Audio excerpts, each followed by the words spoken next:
Alors, je ne vais pas commencer par vous parler de jeu, je vais vous parler de sport.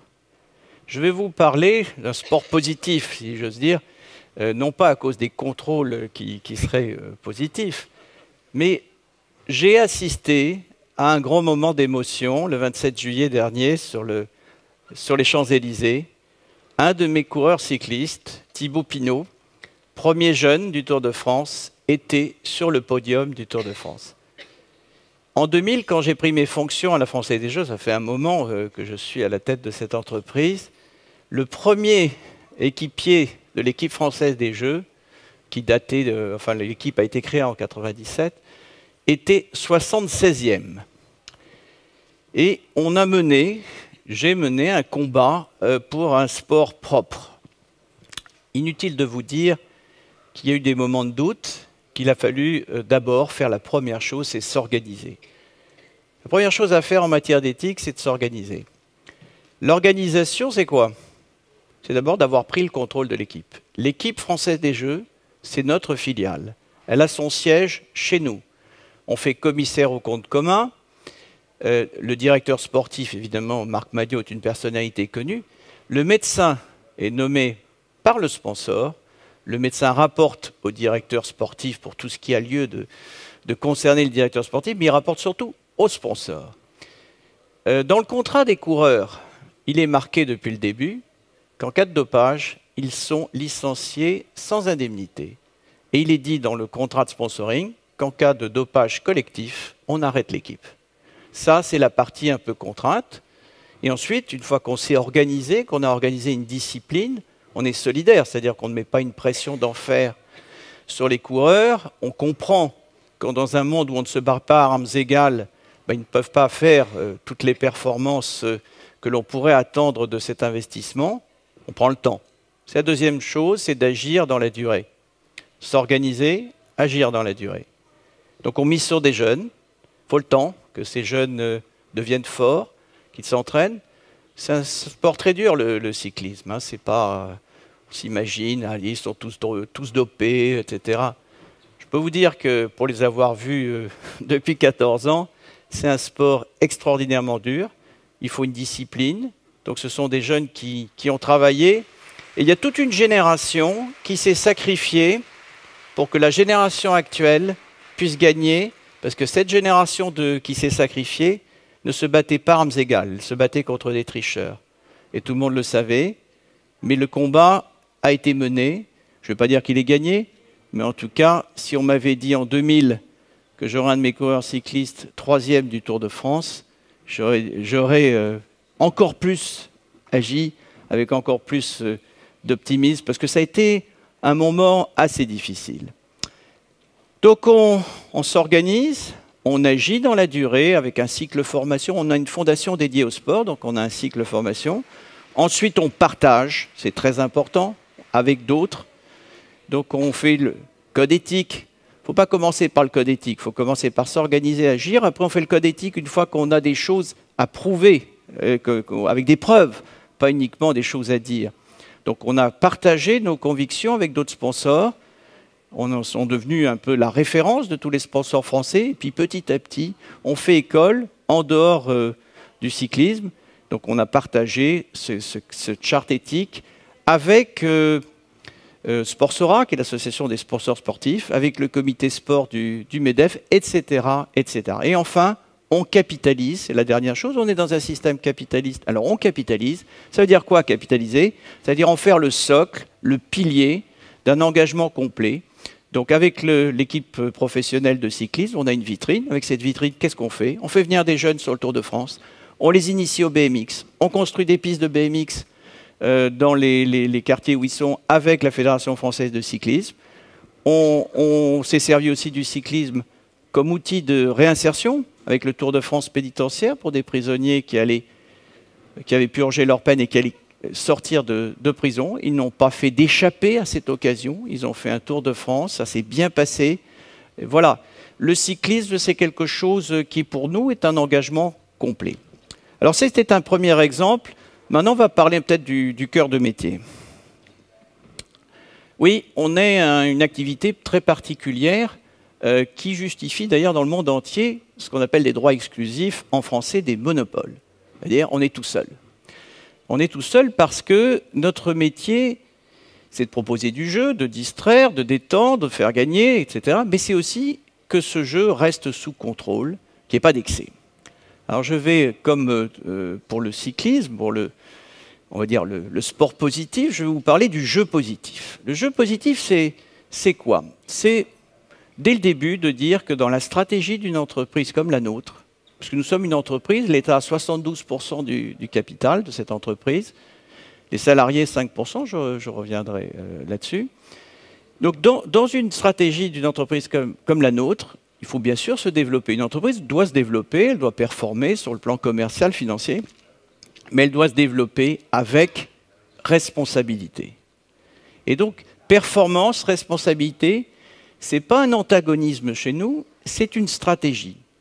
Je reviendrai sur ce point parce que c'est peut-être une stratégie de monopole, c'est peut-être plus facile quand on est tout seul que quand on a des concurrents. Encore qu'avec Internet, maintenant, on ne peut pas vraiment dire qu'on soit tout seul.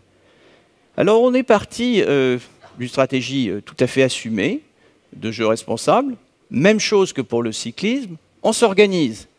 Donc on met la responsabilité au cœur de la stratégie de l'entreprise, un directeur de projet jeu responsable qui rapporte au président, directeur général de l'entreprise, avec toute une équipe, commence à définir les règles, bien sûr, mais on agit. Et on agit comment? Dès le 2003, 2004, 2005, on commence à être alerté par une association avec laquelle on travaille, l'association SOS Joueurs.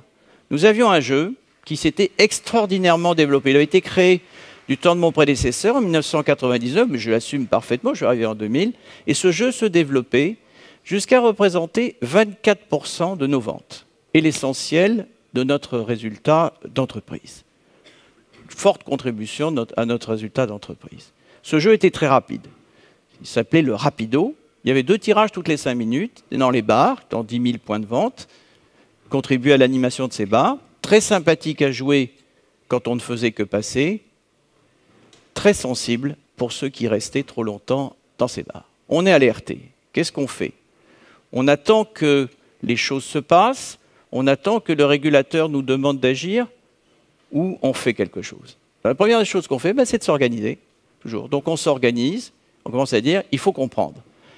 Donc on a fait une étude de prévalence qui n'existait pas en France, puisque l'État ne l'avait pas faite, pour comprendre quel était le pourcentage de la population adulte qui avait un problème de jeu, et comment s'expliquer ce problème de jeu. Donc la méthode n'existait pas, il a fallu la mettre en place en s'inspirant de ce qui existait dans d'autres pays. On s'est entouré d'un collège d'experts, et comme le pourcentage de joueurs à ce jeu très rapide qui était le Rapido était un pourcentage faible, ce n'est pas avec un sondage sur l'ensemble de la population qu'on pouvait attraper les caractéristiques de ces joueurs. Donc il a fallu faire des entretiens tête à tête avec ces joueurs pour comprendre d'où venait le problème. Le problème, il vient toujours d'abord du jeu. S'il n'y a pas de jeu, il n'y a pas de joueurs. Mais il vient aussi d'un environnement personnel, d'un environnement ludique aussi. Et donc on a commencé à agir, on a modéré ce jeu. On l'a modéré, mais ça n'a pas suffi à satisfaire en quelque sorte les objectifs qu'on s'était fixés. Nous l'avons remplacé. Et ce jeu qui représentait 24% de nos mises n'en représente plus aujourd'hui que 11 ou 12%. Il a été remplacé par un autre jeu, 2 fois plus lent, qui s'appelle Amigo, et nous sommes déjà en train de travailler à la version suivante. Ça veut dire que nous avons supprimé le jeu qui représentait la part principale de notre activité. Est-ce que nous aurions dû le faire un jour ou l'autre? Mais nous l'avons fait avant même qu'on nous le demande. On l'a fait parce que c'était notre mission. C'était d'autant plus notre mission qu'en 2006, quand l'État a réécrit les textes nous concernant, j'ai fait mettre dans notre mission que notre mission était de canaliser le jeu, était de prévenir l'excès, de prévenir le blanchiment d'argent, la fraude. Donc c'est notre mission. Donc c'était quelque chose que nous avions à faire Et souvent, en matière d'éthique des affaires, on se dit, oui, il faut le faire, oui, je vais écrire une charte éthique, oui, bien sûr, mais vous comprenez, j'ai des concurrents, j'ai ceci, j'ai cela, et donc on attend. En matière d'éthique, il ne faut pas attendre, il faut agir. Et c'est une conviction profonde que j'ai. Alors là, vous avez là un des messages que nous faisons passer dans tous nos points de vente, mais ce n'est pas uniquement des messages. Quand on fait des formations des détaillants, on a commencé en matière de formation à former les dirigeants. Tout à l'heure, il était dit que les escaliers se nettoient par le haut. C'est beaucoup plus efficace que quand on part du bas. Donc les dirigeants doivent donner l'exemple. Donc première formation, l'équipe de direction. Et après les managers. Et après tous les collaborateurs. Et après tous les commerciaux de la Française des Jeux. Et après tous les détaillants. Et on en a 33 000. Donc ça prend un peu de temps. Et c'est comme ça. Et après, on peut former les clients. Parce qu'il faut former aussi les clients. Il faut leur apprendre à aussi adopter un comportement responsable. Le premier responsable, c'est celui qui propose le produit. Mais celui qui les vend a une responsabilité. Celui qui les achète a une responsabilité. Celui qui peut aider celui qui achète a une responsabilité. Donc on a développé tout un plan d'action jeu responsable. On en est au 10e plan d'action jeu responsable. Tous les ans, il est soumis à notre autorité qui donne ses encouragements, nous demande d'aller encore plus loin, et c'est très bien.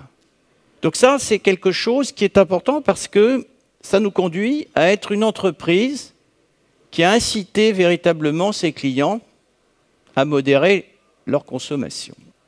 Donc on peut dire, il a un sacré toupet de nous dire ça, parce que ça n'arrête pas de se développer, il y a des jeux tout le temps. Oui, on peut se développer en étant responsable. On peut être performant en étant éthique. Autre chose importante, vous voyez, je vais assez vite, mais je voudrais après arriver à la conclusion, quelques convictions. C'est en matière d'entreprise. Une fois qu'on a travaillé ce que j'appellerais le modèle de jeu, ben, il faut voir que derrière ce modèle de jeu, il y a une entreprise. Cette entreprise, finalement, nous avons été un peu étonnés sur certains aspects. À un moment donné, le gouvernement de l'époque réfléchissait à une privatisation de la Française des Jeux. On s'est dit, bon, ben, on va privatiser, on va commencer à adhérer à tous les référentiels des entreprises cotées. Donc les normes IFRS, le référentiel de contrôle interne de l'AMF, etc., etc. Et on dit, on va se faire noter. Donc on a demandé une notation extra-financière. Donc c'est Vigéo je fais une petite publicité, donc, qui s'est occupé de nous. Et donc on a été heureux de voir ce que l'on valait. Et donc, autant dans l'engagement sociétal, ce que je vous disais, le sport, l'éthique sportive, le mécénat sportif. Ça fait 22 ans qu'on a une fondation complètement dédiée au sport, avec à peu près 4% de notre résultat d'entreprise qui est affecté à ce mécénat, qui a permis d'aider 370 athlètes, 600 associations, donc dans lesquelles on continue d'agir. Eh bien, on s'est aperçu qu'en matière de ressources humaines, on n'était pas au niveau où on devrait être. On était au niveau 2. Et pour une entreprise, alors qu'on était au niveau 4 de la notation Vigéo, pour l'engagement sociétal. C'est-à-dire qu'on était dans notre mission d'opérateur de jeu ou dans notre mission d'engagement associatif plus en pointe qu'on l'était chez nous. Donc ça nous a piqué au vif et on a décidé d'agir. On a décidé d'agir sur pas mal de sujets. Et là, et une chose importante, c'est aussi de toujours se souvenir d'où on vient. Si on veut bien préparer le futur, il ne faut pas oublier le passé. Ça veut dire qu'il ne faut pas être préoccupé uniquement par le passé en disant c'était mieux avant. Moi, je continue à penser que ça peut être mieux après, à condition d'agir. Donc on s'est souvenu que la Française des Jeux, avant de s'appeler la Française des Jeux, elle s'appelait la Loterie Nationale, et que la Loterie Nationale avait été créée par les blessés de la Grande Guerre, parce qu'ils n'avaient pas de solution. C'est-à-dire ils étaient blessés de la face, mutilés, trépanés, ils étaient dans une situation assez atroce, et il n'y avait aucun dispositif pour les aider, rien pour les insérer dans la société. Donc ils ont organisé des loteries de bienfaisance, et puis ça a eu un succès, et créé en 1933 leur initiative, la Loterie Nationale. Et nous en sommes les héritiers. Et donc on s'est dit, et je me suis dit, la Française des Jeux, elle ne peut pas faire comme une entreprise normale en matière de handicap qui consiste, j'entendais l'expression hier, à se dédouaner en donnant un chèque. La Française des Jeux, elle doit satisfaire à l'obligation par elle-même. Avec les partenaires sociaux, avec les collaborateurs qu'on a mobilisés, avec l'aide de mes homologues espagnols de la ONCE, que c'est la loterie des aveugles, on est passé en quelques années à 6,5% d'emploi de personnes en situation de handicap. Et une fois qu'on a fait ça, je peux vous dire que quand on discute avec des associations, quand on veut développer le handisport, etc., on est autrement plus crédible que si on ne l'avait pas fait. Ça nous a coûté pas plus d'argent, ça nous a juste coûté l'effort de le faire, de s'organiser, d'agir, mais en revanche en matière de satisfaction, d'ouverture de l'entreprise sur la diversité, parce qu'à partir de là, c'est toute une démarche diversité qui s'est développée. Juste, j'ai déjà dépassé. Bon, alors on va tout de suite à la conclusion. Est-ce que l'éthique est un luxe d'entreprise protégée? Juste, on va vite. Voilà, je voulais juste vous dire une chose. On a fait des calculs. La responsabilité sociale d'entreprise, c'est un investissement rentable. Ça ne coûte pas plus ou à peine plus cher que ça rapporte. Et en tout cas, ça rapporte aux parties prenantes de l'entreprise. Et ça augmente la valeur d'une entreprise. Nous avons fait cet examen avec un cabinet extérieur et nous sommes commencé à publier ces éléments-là. Et j'aimerais bien qu'on le partage avec d'autres entreprises. Voilà. Conclusion, puisque ça clignote beaucoup. La responsabilité sociale d'entreprise ou l'éthique, ça doit être au cœur de la gouvernance. Nous avons créé un comité du développement durable dans l'entreprise. C'est la direction générale de l'entreprise qui porte le projet. La RSE est un pilier de la stratégie de l'entreprise. Deuxièmement, la ligne managériale doit être impliquée en commençant par le sommet. Dans ma rémunération, qui est publiée dans le rapport annuel de la Française des Jeux, il y a une part variable dont une partie est qualitative, c'est-à-dire les objectifs en matière de jeu responsable, en matière d'intégrité, en matière de développement de la diversité. Et donc, comme moi j'ai ces objectifs-là, que j'ai demandé d'avoir, il est vrai, je les partage avec mes directeurs. Et ces directeurs les partagent avec leurs collaborateurs. Et c'est dans l'accord d'intéressement de l'entreprise. C'est-à-dire que tout le monde le fait. Et ça ne suffisait pas. Il y a maintenant dans la rémunération des détaillants de la Française des Jeux un supplément, non pas pour qu'ils vendent plus, mais pour qu'ils vendent mieux. C'est ce qu'on appelle le bonus jeu responsable. Donc il faut impliquer tout le monde. Troisième chose, il faut arrêter de juger les entreprises uniquement en fonction de leur performance financière. Vaste ambition, me direz-vous. Mais c'est pourtant la réalité. Une entreprise ne vaut qu'en fonction de ses performances financières. J'aimerais qu'elle vaille aussi en fonction de ses valeurs. Et là, il faut faire une chose, c'est qu'il faut se rassembler. Parce que si on ne se rassemble pas, tout seul, on n'y arrivera pas. Donc moi, je rêve d'un monde qui change. Ce n'est pas facile. Il n'y aura pas toujours des succès. Mais comme disait Einstein, you don't fail until you stop trying. Donc on n'échoue jamais tant qu'on continue à essayer. Donc continuons à essayer. Merci.